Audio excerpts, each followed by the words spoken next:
தோழமைகளுக்கு அன்பும் வணக்கமும்.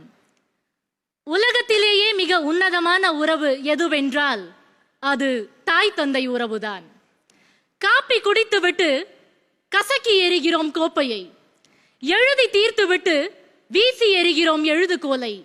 அப்படித்தான் பலனை உறிஞ்சிவிட்டு பெற்றோரையும் தள்ளி விடுகிறோமே எங்கோ ஒரு மூலையில். யூஸ் அண்ட் த்ரோ கல்ச்சர் எனும் ஆங்கில மோகம் நம் பழக்கத்தில் வரலாம், பண்பாட்டில் வரலாமா?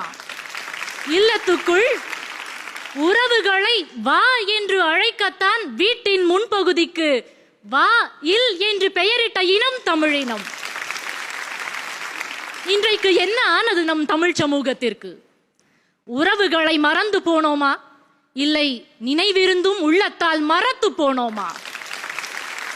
திருமணம் என்பது உறவுகள் கொண்டாடி மகிழும் ஒரு பண்டிகை. ஆனால் 3 மணி நேர அலங்காரமும் 4 மணி நேர புகைப்படமும் தான் இன்றைய திருமணங்கள். அலைபேசியில் அழைப்பிதழாம், எங்கிருந்தோ பார்க்க நேரலையாம், மொய்ப்பணமோ பேயாம். இதுவா திருமணம்?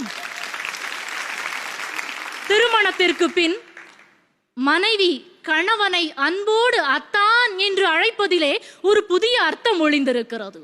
அதுவரை எனக்கு இருந்த அக்கா தங்கை உறவினை அத்தான், அண்ணன் தம்பி உறவினை அத்தான், அம்மா அப்பா உறவினையும் அத்தான், அத்தான் அத்தான் அத்தான், என் ஆசைகள் அனைத்தையும் அத்தான்.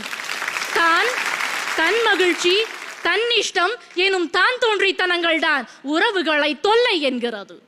நாம் வேலைக்கு போகும் இடத்தில் இல்லையா தொல்லை? அப்ப பணம் என்றால் நம்மால் பணிய முடிகிறது, உறவு என்றால் உதர தோன்றுகிறதா? முடி வளர்ந்தால் முடியைத்தான் வெட்டுகிறோம், தலையை வெட்டுவதில்லை. நகம் வளர்ந்தால் நகத்தைத்தான் வெட்டுகிறோம், விரலை வெட்டுவதில்லை. உறவுகளால் பிரச்சனை வளர்ந்தால் பிரச்சனையை வெட்டுவதில்லை, உறவுகளையே வெட்டுகிறோம். தோழமைகளே, மறைந்து வாழ்வதல்ல வீடு, அது மனதார வாழ்வது. இரத்த தானம், கண் தானம் எல்லாம் சரிதான்.